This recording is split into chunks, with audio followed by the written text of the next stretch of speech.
Hello and welcome back to ADHD Mums. In this podcast, we tackle the tough, often unspoken realities of motherhood, neurodiversity, and mental health. Hello and welcome to the next episode of ADHD Mums. Today, we have got one guest that I have been chasing for over a year. It's Maggie Dent. How are you, Maggie? I'm really good. Thank you for being persistent. My diary fills up scaringly quickly, especially as I'm winding back a little, gradually, because I'm 70 in March. So come on, girl, slow down. I saw you live on the Sunshine Coast this year. It was the best parenting seminar I have Oh, seen ever. that's my stand-up comedy act, was it, or something else? You know what? It was. And that's what I loved about it. I wished I Yes. had have brought my husband because I kind of thought it was going to be content heavy. He's Yeah. not going to like it. And actually, he would have loved it. It's a common response because so often what's happened is the poor guy gets dragged along next time and he feels like he's being dragged. But within like 4 or 5 minutes, their arms unfold because they kind of feel, okay, all right. I didn't think it was going to be this funny. And also the shift between them, because guys' communication is quite different, as all us females know if we're in a relationship with a guy. And so for me, I'm blessed that I can speak both languages. And so swinging between them, but also every human is engaged with stories. And as you know, there are so many stories within my presentations because of my work, not only in teaching and counseling, but as a mother to 4 feral sons. And then all the stories that parents share with me that I'm deeply honored to shine into the light because it helps us all see things differently when we feel the truth of them rather than, this is what the research says. And so often when I see the research, I go, yeah, that wouldn't work with most boys. That's not going to work, but good luck. And sometimes the research is really far behind as well, I've noticed. It takes so long. Exactly. By the time we figure out and research it, it's kind of like old news. It's not really progressive. So I thought yours was far ahead of any research. And also, in the neurodivergent space, right? We've got some cutting edge stuff that's been around for like 7 or 8 years that still is in mainstream schooling. It isn't in university teacher training. And you think, come on, it's a bit like one of my biggest pet hates is behaviorism is still the most fundamental behavior strategy that we follow in schools when we know we've got so much evidence that it really doesn't work long term and it mainly works with rats. Anyway, I'll get off my box and Oh, look, I love it. And you know what? This is going to be off topic, but we're back on topic in just a second, yeah, Maggie. I saw on social media that you were going to do a workshop, possibly with Vanessa Lapointe. I always never know how to say the last name. yes. Holy moly. It was like Christmas Day had come for me. It's so interesting how you can connect with like-minded souls. I was at an international conference in Vancouver in Canada in 2012. Early childhood educator, I was presenting my Real Kids 10 building blocks, a humble little speaker in the back corner. And she delivered a seminar just straight away. I hadn't done a lot of study around Gordon Neufeld's work. I knew all about attachment, but she just nailed it in a way. And so that connection, I've just strolled right up and said, you and I, we're going to be friends. We work it out later. She's a prairie girl and I'm a farm girl. And we're only mothers of boys, but our passion is very similar. So we've become just best friends. So it's our excuse to catch up. As I get her out here and work a bit, she gets me to Canada to work a bit. It's really only to catch up as friends. It's so exciting. And I think I found the delivery and the same with Vanessa around, yes, there's books. We all can read a book. But if you can nail the delivery and the message and the stories, like both of you do, Yeah. that content actually gets through. Yeah. As to handing my husband a book and him going, yeah, I might read that. Yeah. Never. Never. Not even in the toilet because they've got their phone now. I know. There I was know. a chance with a post-it note on the side near the toilet, but not now. No, Seriously. And no. they don't always read what we tag them on. When I'm working with Nothing. men, I keep saying, read it when she tags you on something, dude.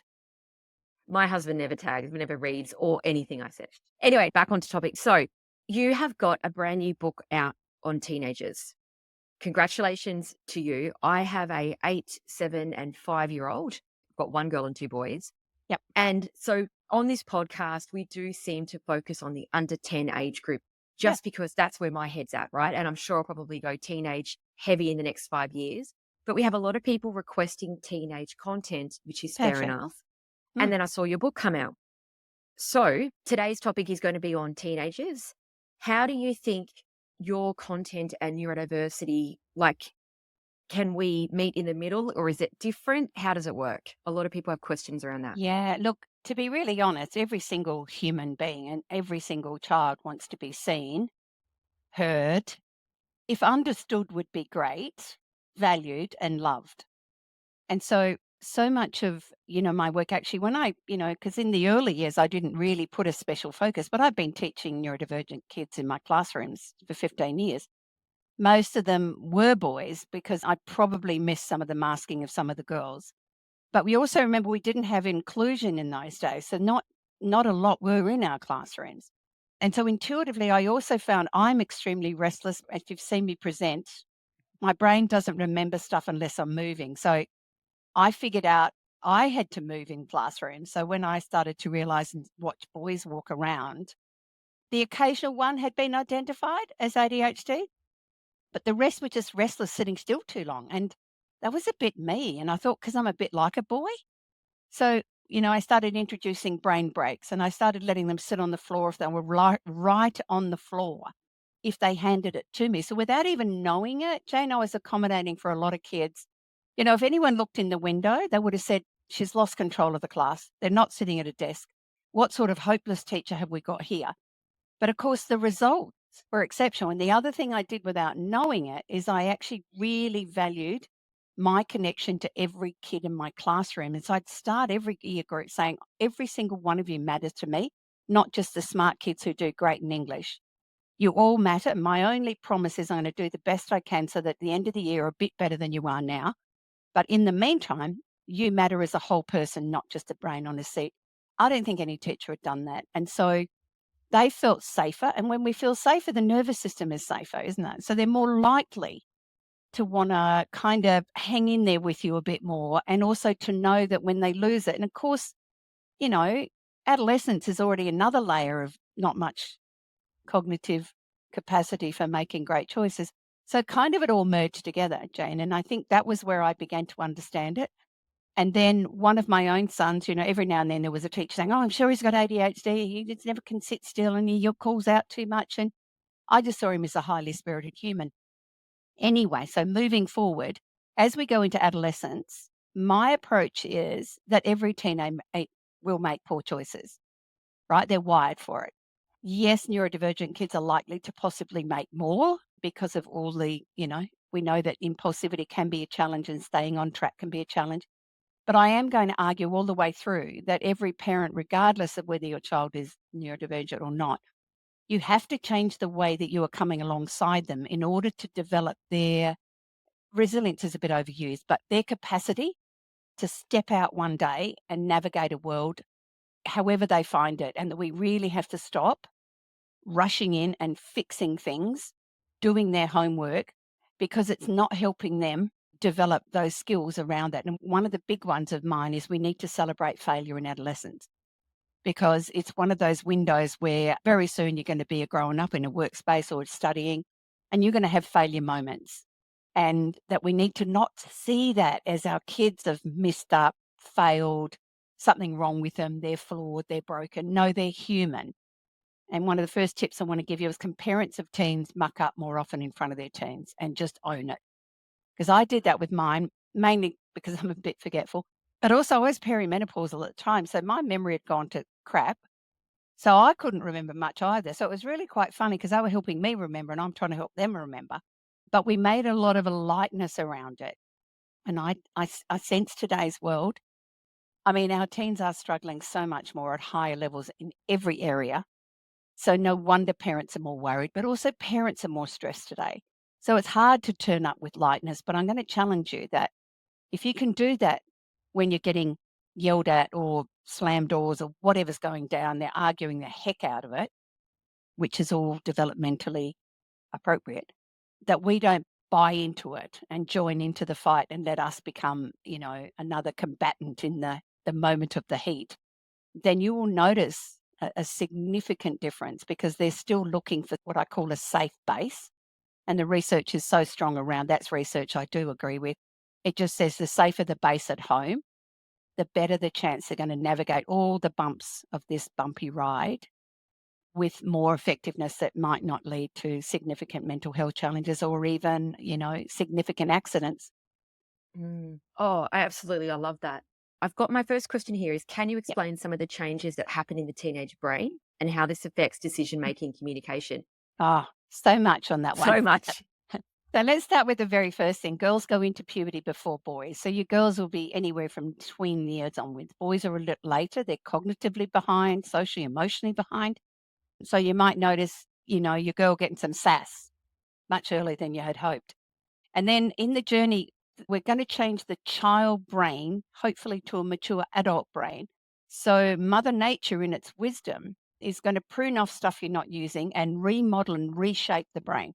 So it's not all bad news, but the first bit that is pretty bad news for mothers of boys is they weren't remembering stuff before puberty very well. They weren't good at organisation, still can't find their socks. They forgot, where's my blazer? I left my button. So unfortunately, that gets pruned even a bit more. And one of the key things is you will almost sometimes feel like an alien flew in your house and stole your boy and replaced them with this grumpy boy that's giving you monosyllabic grunts and feeling angry. When they notice they forget more and are more disorganized, they actually really get angry at themselves as well as you. They are incredibly confused. So, my tip is if you've got a tween boy, you know, sit him down and explain what might be coming. That this whole journey's bumpy. Your brain is not going to be a mature brain to closer to 30. There are going to be times you're going to forget stuff and mess stuff up and turn up at the wrong day for the orthodontist and all these things. But it's a part of what's happening. So the pruning, now you know it, but also accidentally in boys, the pruning can prune away their cognitive capacity to speak articulately, right? So often I hear mums yelling at their boys, open your mouth, I can't hear you. It's not his mouth, it's his brain. He did not ask for it to happen. And I think when you get that in your head, the way you come alongside them is different. And I had two of mine who went there and two that didn't. So it was it was interesting. So being able to be loving in that space, not just frustrated as hell. And for girls, the pruning can do all sorts of different things, but they use all those bits. We get deliberately silent girls are moody girls, but they're not monosyllabic. So of course they do better in my English classroom. Okay, second one, the same time that that's happening, the way they see themselves can change. And we know that all of us go through patches. Girls had body dissatisfaction even in my ages in the 60s, even without Instagram, magazines, filters, and photoshopped images. So it's a natural thing for us to go into. So you can see why it gets so much worse with the toxic influences of what our girls are marinated in online. Secondly, the brain, other than the pruning, it's remodeling. So what it does, if we were back and we still got these biological drives, if we were back in the African savannah or somewhere, right out in the deep, dark, wild expanses of Australia, you had to learn really fast as a boy to become a man or else you were dead, right? So it was about survival. So it grew lots more dendrites, which helps us learn really, really fast, which is this unexpected window. I call it the exciting window, even though it's in the middle of the crap window. And that you can pick up a musical instrument, learn another language, get excited about physics. Your dance can go to another level, your football, whatever you're into. If you throw energy into that, you get so much better, so much quicker. And this is why I'm really passionate about exceptional teachers in schools. Because if you can light a flame in a kid in the high school, their whole life can change. So that's a really wonderful thing. But the sad thing about too many dendrites is you have a higher capacity for unfortunately becoming problematically or addicted to vaping, smoking, porn, online behavior, gaming, everything that you don't want them to be into. So that's the window that as parents, as you are going to keep the rails on the bridge pretty tight. You Mm. absolutely have to have boundaries because they can't make the good choices. Around 16, 17, the brain gets into a much more mature space and that window closes. So it also means they don't get to be good at stuff as quick either. So that's good to know, isn't it, in that window? And then on top of that, the myelination, which is gradually laying myelin on the brain, that helps us think better. And So often when I say to parents, they say, "What were you thinking?" to their teen. Well, they haven't got enough myelin to think deeply and critically. So that means they're not good at empathy. They're not good at planning for the future, motivating themselves to do their homework. All of the things that we'd love them to have, that doesn't develop to the 20s. So we need to come alongside them sometimes and help them co-decision make, collaborate rather than tell them what to do, because absolutely nobody likes being told what to do. Now, there's a couple of others under the brain bit that are particularly for boys. The impulse inhibiting neurochemical called GABA gets turned off. So, way dumber things, way quicker, more risky. Girls will do risky behavior too, but the boys go to a whole new level, partly because of testosterone. And those surges are really profound. And that really, there is often up to 60% of boys actually have a really big drop in empathy. I don't give a stuff. See if I care. And that's your precious boy. Now, he didn't ask for these things to happen. So it's really important, Jane, that I keep on saying when you understand it better, then you are able to parent better. But if you think he's deliberately getting out of bed, grumpy, wanting to be disrespectful, you're going to miss a whole lot of guidance in this window, because they are seriously dying and struggling more than ever in harmful ways. And they absolutely need us to be a bit better on alongside. So we're to change the whole previous generation's ways. You just had to be firm on them. You just punish them. You just ground them forever. No, they don't learn a damn thing. And there's a chance that they may go and self-harm as a consequence of being treated that way when they're struggling to make sense of this bumpy, crazy ride that was bumpy for every single one of us too. Oh, that makes total sense because, my belief diagnosing a child means we have a deeper empathy for where they're Yeah, coming from. Hyperactivity, they can't go to yep, bed. Let's have a look at it from their point of view. That yeah, sounds like just 20% worse throughout the teenage yeah. years that you need to go even deeper into empathy. Although, if you can get them in that spark window, because hyperfocus when they're really excited about something. Correct. So if you can get a spark that's outside of school, and that's something they're good at, anything they've got mastery over in this window, it helps them feel better about themselves, regardless of what the world is telling them. So again, even if it's Yes. baking, cooking pancakes, racing motorbikes, no matter what it is, I think that's the really big, exciting one in this window. Now, I must share a story because I was supporting a boy with ADHD who there was a bit of conflict with mum at home in a pretty big way. Anyway, he did one of those impulsive things. Every boy in year 9 can do it. It's not just neurodivergent boys. Seriously. Anything to make boys laugh. They'll fart, they'll do God knows what in a classroom. And anyway, he got really angry because the deputy principal publicly shamed him, Oh, shouted at him, right? So he was oh, really, really upset and hurt because that's not, I'd already been coaching him around grown ups can do things respectful. Anyway, so he went and graffitied his car, oh, but unfortunately, he used his own name. oh. Which, Why? That's yeah, so because he was in silly. the heat of the moment, right? It's his favorite tag. You see? And his mum dragged me down to see me because I was counseling full time then. And all he needed? He just needed someone to hug him because he was feeling Oh, really super stupid. His mates were laughing about it. Thank God we didn't have social media then, so no photos were online. But every single teen that makes a really poor choice, particularly publicly, and public shaming is particularly dangerous. And that's what the world is doing to them at the moment, whether it's catfishing online or it's trolling online or it's sextortion. We're pushing our kids to death because the public shaming, all he wanted was somebody to love him while he'd done something crazy. I did have a lot of snot on my shoulder, but can you see sometimes even as a parent, just turn yeah. up and hug the hell out of them, right? Because they've got something big they've got to process and get through. They need someone on their side. And if it's not mum and dad, it's those lighthouse figures I write about, which is significant adult allies, whether it's extended family. And in my From Boys to Men book, I noticed how significant grandparents were in that space. Mm, If it's not that, it's a counselor or it's a teacher who gets you, who lets you mm. swing by after class and just sits on the desk and has a bit of a chat. They're just trying to connect with somebody whose face lights up a bit while they're on this Oh, bumpy journey. absolutely. I noticed you get behind the 36 Yeah, months campaign. I've definitely got behind them as well. We've done some cross promos together. seriously. I think, I mean, I don't need to tell you, shame is the lowest form Absolutely. feeling that you can possibly have. Totally.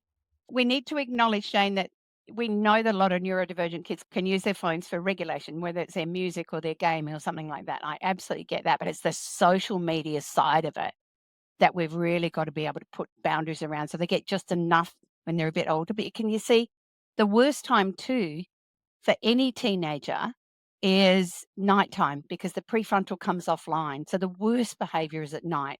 So anyone listening who cannot get that phone out of their teens' hands already, just limit how much time. Yeah. So that means Okay. in your house, all the phones are in the kitchen by, 10 o'clock. Don't get them till 7. Also, make sure your Wi-Fi is not accessible via their iPads and their laptops that they work on. In other words, you can't access it between those hours because not only does that mean you're less likely to either perpetrate or be the victim of awful stuff, but there's a really good chance you're going to get a better night's sleep. And that's a massive message as we move through this because of all the cognitive changes and the physical changes and the emotional changes. They need more sleep and they're getting less. And then look what happens when they're in high school with big subject loads, even less. So there's one more thing I didn't mention in the brain bit. Can I go? It's Oh, pretty good. please go for it. I Okay, love it. so the limbic brain, the emotional brain, does some big changes. So that's the other big one. Their emotional responses are going to be bigger. I talk about the boy that came in my English class and 10 minutes after the class started, just kicked his desk, threw his chair, threw all his papers, punched his fist into a wall and stormed out of the room. And everyone in the room just looked around, nobody knowing what had happened, even his friends. Anyway, when I went and got him some water and I sat down beside him and I just said, what's happened? And he said, I failed my maths test. He said that with an F word. And he said it was so important to me. And so I said, stay here till you're ready. You come in when you're ready. Now, in most schools, you would send him to be punished. You would. All right. And still. So when I went back in the room, what was beautiful, his mates and his friends had put all his stuff back together and because they knew it. It's what I call the tipping point. And the tipping point, we can't see what else is happening to our team during the day. They may be having people being kind to them. They might have, like that boy, failed a test. But when they get to the tipping point, you flip your lid and they don't have the same cognitive capacity as grown-ups to go, geez, I'm getting stressed. I'm just going to go and sit outside for a while. I'm going to make a cup of tea and have a Tim Tam. I'm not going to go out and do some downward dogs. I mean, I just haven't got that bandwidth yet. They just flip. And that's why we're increasing self-harm, why we've still got a way too high a figure for suicide, because it's just too big for them to deal with. In other words, the whole world has got so dark. There's no light in it. And that's the metaphor I kept saying to parents. Do you want to add to their darkness or you want to add to their light? Because the light means they will stay here with us. No parent ever wants to go through, finding their kid who's been self-harming. And then in that window, they can get too excited. And I think a lot of parents will remember when Tay was in Australia, it really was getting a bit over the top in your Oh, homes, it was right? too much. It was, Wasn't it? yeah. It can be good and bad, but we need to recognize. And this is something I've had a number of parents come up to me, so I'm going to share it because I didn't realize it was quite so significant that one of my volatile, the one that they all thought had ADHD, came in one day and gave me an absolute serve because I wasn't letting him go to this party because I don't let you go to parties till year 11 and he's in year 10. He thinks he should go. Everyone's going and I look like a dork and you're the worst mother on earth, and gave me the big serve and then stomped off to his room and slammed the door. And so about 20 minutes later, because I know that when you settle a glitter jar, it can take about 20 minutes, right? I just made sure I was really calm, made him a Milo, got a Tim Tam, went down, knocked at his door, and I always recommend for parents, if you've got boys particularly, wait 20 seconds. And then I opened the door. I didn't say anything. I just put the Milo in. I put the Tim Tam in. I shoved the dog in and I shut the door. And I came back to the kitchen and and I see people thinking, God, why don't you tell him it was disrespectful? My hope, if he was a mature adult, I'd expect him to come back at some time and go, gosh, that was really inappropriate and disrespectful. I'm sorry if I hurt your feelings, but it's a teenager. Because what I know has happened, and it's happened to so many people, is when they do come out later, like they know that we're still okay.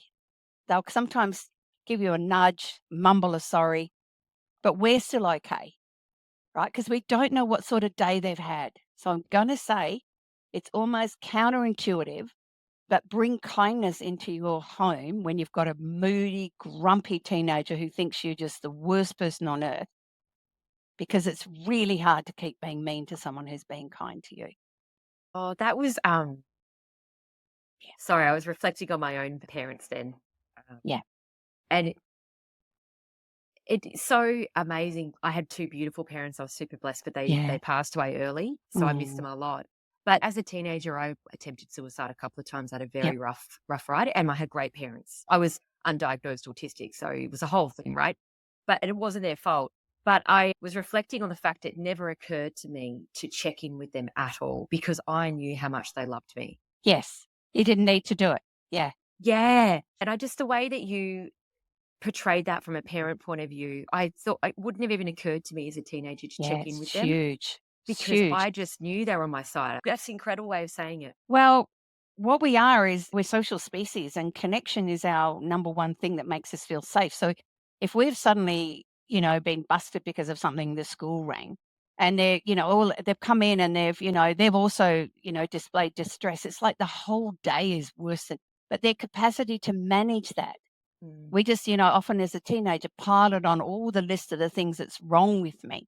And I too had a spontaneous suicide attempt when I failed an essay when I was at uni, because the only thing that I thought was good about me was that I was pretty good at essays and I was pretty smart at school. And also, my relationship with my mum was distant and aloof. And I do remember those words that sometimes us girls don't ever forget. I was too loud and I'll never amount to anything. And because I didn't like dresses, and I was a failed female in my mum's eyes because she was glamorous and gorgeous. Anyway, I did heal the relationship later. So settle down, everyone.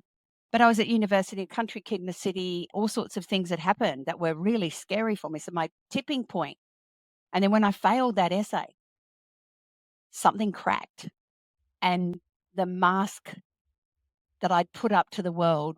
So I didn't believe any of the other qualities in me, that I was, I had friends and I played sport and I was a school leader and, I loved animals and all these other things. I didn't see them. I only saw the thing that didn't work. And the good thing for me, Jane, was the fact it didn't work because I hadn't planned it.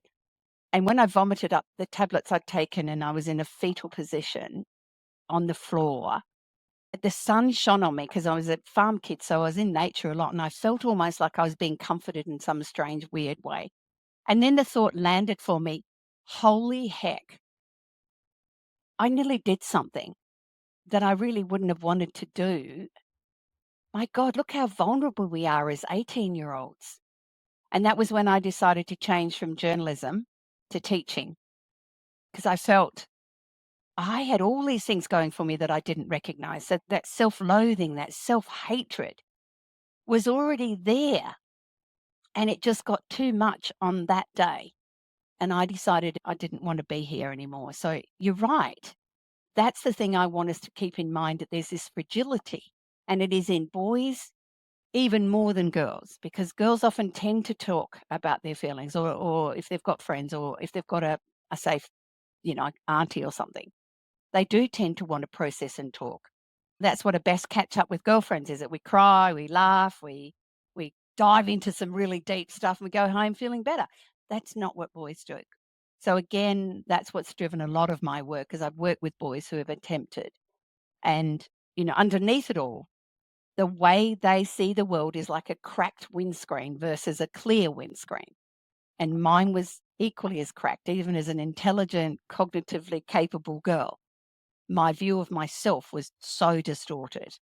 And that's why I had to write this last book, because I want parents to know your kids are going to make bad mistakes. Some of them big ones. I found a bong under your bed, or you're sexually active, or I want to know how I can come alongside you to support you to overcome this hardship while you learn that this is your life. I'm not fixing it and I'm not rescuing you, but I'm right beside you.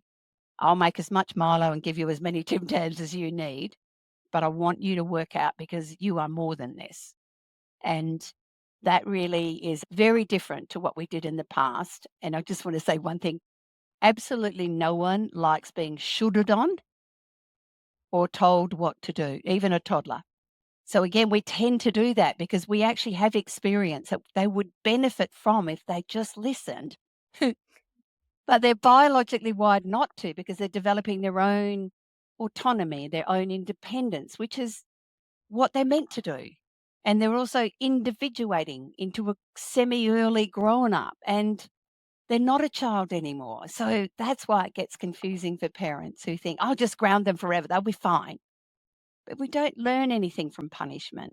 But we do learn something when there is a discipline that may happen as a consequence of a repeated thing because I haven't necessarily learnt it, but we do it with compassion, we do it with kindness. And can I share one story that came from a dad, which is just so powerful because so often when the dads tell me the stories, I know I'm hitting some home bases. And it was about this couple and their 14-year-old boy was in so much trouble. You know, his grades were terrible. He'd been suspended twice, and the school had been in contact. They'd had meetings, and none of it was really working. He was grumpy, he was angry. And anyway, the dad had been listening to the Conversations podcast with Richard Feidler with me. And he had heard me say that sometimes you just need to make them feel safe, connect with them, with boys, make sure they're fed, maybe take them for a walk because it helps open up the word center in the brain.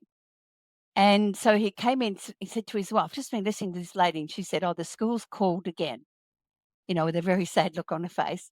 He's in the bedroom, slammed the door, he's called out, "Hey, dude, let's go for a walk." Anyway, his son comes out very warily because seriously, when your parents change, you go, "What the heck's going on here?" Right? Even if you come home from a parent seminar, I said, "What did she say?" Because you're already doing it. It's weird. Okay. Took him for a walk up to Macca's, which was about 1.5 kilometres away. Sat down, had a big bucket of chips and a big thick shake. No interrogation, just had some time. And halfway on the way home, his son stopped and started sobbing. Oh, And his dad just held him, and the boy came out and told him what had been happening. These year 11 boys have been picking on him all year, and they've told him if he dobs, they're going to cut his face. Right? So this boy's carried this burden all year, right? And he's in his dad's arms. He's sobbing in his dad's arms for like 10 minutes. Anyway, and then he perked up and then they were headed home. And as he ran through the kitchen, he called out to his mum, "Hi, mum," and raced to the bedroom. And she's turned around and he's gone, "Who would have thought? A walk, bucket of chips, and a thick shake." And we've nailed it. And that is why we've got to change the way we do our communication with all of our kids. because what did that cost, an Yep. hour and what, Yep. $15 Yep. max? And he's possibly Yep. completely changed that child's life. His risk for self-harm diminished completely. He's now got his parents on side and they will collaborate with him. So we don't race off and, that's the other thing. Do not race off. We're going to sit down together and work out what can we do that's going to help you get through this. What steps? And if he really needs to, sometimes it does mean we shift schools, we do something else, but we're going to sit down together and plan it together, even though he's 14. But the fact that that horrible, dark wound and secret has now had light shone on it, he just bounced through the house. And I think that's exactly what sometimes the lighthouse figure can be in our homes. And I want everyone who's listening, it's not about your kids either, it's about all our kids. Make your house welcome for them. Whatever it is, just turn up, offer to take rides for them, offer to have sleepovers, even though they should just be called overs. No phones. Make sure there's food, pizzas, fire pits, music, dancing, whatever, because they're not meeting in real time. They're ending up with less social skills and more harm because they're digital natives now. And digital natives still need strong connection with real time humans. So it's a hard thing. And there's a thing called JOMO out there, which is the joy of missing out on doing something out in public. Yeah. FOMO is only online. And apparently there's a new app. I couldn't believe this, Jane, when I heard it. There's a new app or two out there that tells teens how to make excuses that don't offend their friends. Wow. I know, right? And then we've got AI in the mix where you can actually have a supposed relationship with a avatar and unfortunately you can fall in love with a thing that's not real. So can you see how we're messing with their brains? Yeah. Oh, completely. Completely. One more final question before we finish up, because I've got one burning one. Yep. When we're talking about emotional regulation, which is really like what Yeah. we've really gone Yeah. into. And then I love that story that you told, the boy in the bucket of Yeah. chips, because I was thinking, okay, so he goes back into his room alone and his dad's come and told him off. His mum's told him off. And he's alone with his AI or his social Yep. media, whatever he's doing, which is going to be very negative. And he's emotionally very dysregulated. And we move from a, self-hatred talk into a passive suicidal thought. And then we start escalating quickly, right? Because as you said, there's emotional regulation is not great. That's it. So they're going to go quickly, or they Yeah. can go quickly. What types of strategies or techniques can we teach our kids around how to calm down? Oh, golly, wouldn't that be lovely if they'd listened to us in the first place? Okay. So there's quite a few things that I have regulated over the years. And because I had boys, there's a lot of testosterone in my house. So there's a lot of wrestling and punching and hitting high points and whatever. And I'd done a lot of work around the ways that we can calm the nervous system. So some of the first things is check your tone of voice. Always check it. Are you talking with a tone of voice you'd use with your best friend? Or are you just got the mum or parent voice on? Because doubly, that's a big sign. Second one, keep your terms of endearment up for your kids all the time, because so often as they get into adolescence, we stop calling them those fun names that we did when they were little. Mm. It doesn't matter what it is. Get your terms of endearment. So they're going to feel, oh, hang on a minute. Tone's different. Body language is different. I kept a lot of music playing in my house that was slower than a heartbeat because I knew it would bring their nervous system down. But there were other days that I'd be doing really dumb ABBA music and dancing crazy. In other words, I knew I could shift the neurochemicals in their brains by being a ridiculous mother or having really cool dance moves. Obviously, around boys, you've really got to make sure that they don't get hangry. Always have spare food ready in the car because a boy after school who's also coming from a war zone, who's also probably been busted twice as many times because he couldn't sit still and he couldn't concentrate and he thought it was boring, and he's probably right, not able to regulate, and everyone's on his case all day. You can imagine all day. We need to, once again, recognize he's not the problem, the system's the problem. And that we should, by then, have had some conversations about, well, how do I best support you when you get in the car after school? I want to know, what is it? Would you like to just, listen to some music? Would you like to just watch some dumb, funny cat and dog videos? Would you like to watch people playing Minecraft, which I cannot understand why that's a thing? In other words, we collaborate with them to work out what you can do. And then in that space, my other thought is, what are three things? And I'd love them to write it down and it's up in their room on a very large piece of paper. What are three things I do when I feel crap? I mean, you don't put the crap bit up, Mm. but what are the three things? Because you've got to have it front and center, whether it's go and play with a dog, jump on the trampoline, it's listen to music, it's what is it? What are the three things that work every time I do it? Right? And then recognize it can take 20 minutes for them to be regulated back. So if they do need to go online and do something that helps them regulate, especially with neurodivergent kids, they've got their 20 minutes to get it down. They've got half an hour, right? But we also have a timer that goes off, 5 minutes before. So they realize this is my regulation time. If I want to do something else later, I negotiate with my parents. Have I done my homework? Have I done my chores? Whatever. And then the last thing is work out what is their love language. I know it sounds ridiculous, but there's 5 ways that we often connect and feel good. Not all kids like hugs. My oldest nearly broke my heart. He's just not a hugger. I was ready with a million hugs and he's back off, mum, back off. But I worked out what worked for him. I'd take him outside and shoot hoops. Loves shooting hoops That's with his right. I mum. remember this in your conference. Yeah, Yeah, yeah. he's 43. We still go up and shoot hoops here when he's here with his grandkids, right? That's how deep that connection was. I've got to work out what it is for each of them. So another one is, if you've got a hugger, that's great.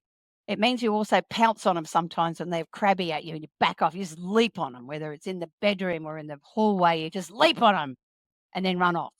The next one is those words of appreciation. That thanks for that. And you've emptied the dishwasher without me asking, which is a miracle in any home. I noticed you put your clothes up. Just find one thing, word of appreciation. So incredible.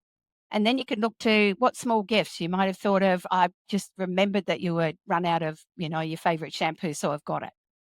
Right? Just whatever it might be. And our acts of service. And that's another big one for the non-hugger.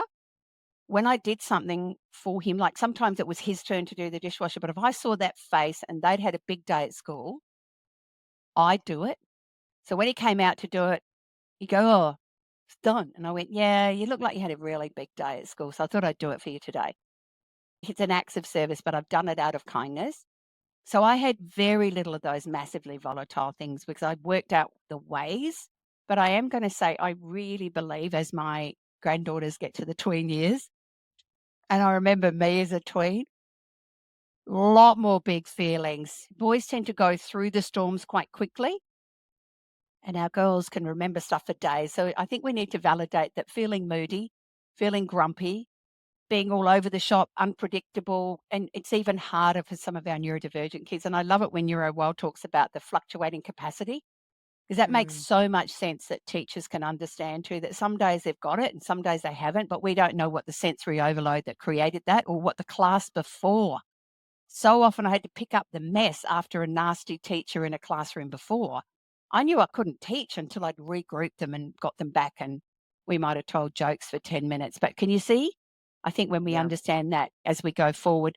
And then I think the last one is the no matter what message. And this is the message I want you to write in notes, put in their lunchbox, put on their toilet wall, is there's absolutely nothing that you can do that will stop me loving you. And that if anything big ever happens to you or your friends, you call us. The first thought needs to be, call my mum, call my dad. And that's the no matter what. We're going to love you no matter what. And when they've got that message deeply embedded in their being, I can tell you it is so much better as a safety thing, especially after they've mucked up. You just go, no matter what, dude, got your back. Yeah, because you do hear of people that probably were in a salvageable situation, and they've done something to try and get out of it, and then Yeah, that's where they've dug themselves a larger hole. totally. Totally. And also, I think it's, the very fact that I'm now recognizing I'm walking beside my teen, not in front leading, not behind pushing and not carrying.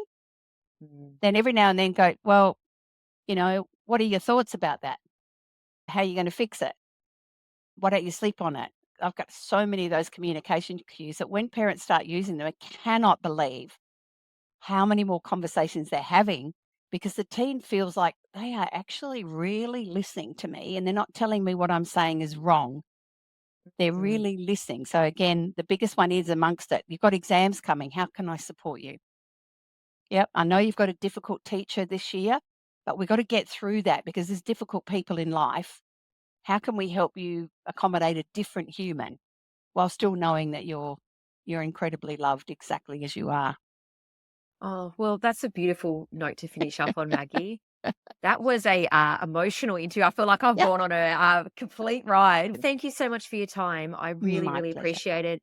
If you'd like to check out Maggie's new book, it's going to be all in the show notes on teenagers. Plus, you're on a couple of podcasts, aren't you, Yeah, Maggie? podcasts, obviously 6 seasons of Parental as anything, but also The Good Enough Dad, where we talk to dads, which I think I'm getting a whole new bunch of fans. I get stopped so much now by dads who want a hug and a photo because they want to send it to their wife. I think that's just beautiful. So if you see me anywhere, I'm always up for a hug and a selfie, seriously, except in toilets. I think that's a bit on. Just that would so be me. Thank you so much for your time, Maggie. I really, Thank really you. appreciate it. Keep up the good work.